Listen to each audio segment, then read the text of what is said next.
I'm going to be cutting some trees today, so follow along, take a look at it.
Dropped a lot of trees, opened up a lot of space. I got another day of probably moving stuff around and clearing it out and getting it ready to backfill over it to level out the land so I could use it. Let me turn around and show you what I did today. Let's check it out.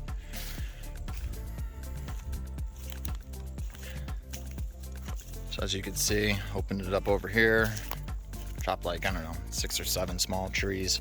Got this big pile I still got to go and cut up and throw over. I dropped about 7 or 8 larger trees over here. Still got to cut that one up over on the golf course. But eventually, just dropping it in here, and then we're gonna just level it out. Luckily enough, didn't come into any snakes or spiders today, but I think I got bit by ants or something. Other than that, thanks for checking out my video today. There will be more later on, so stay tuned. I'll talk to you guys later. Bye.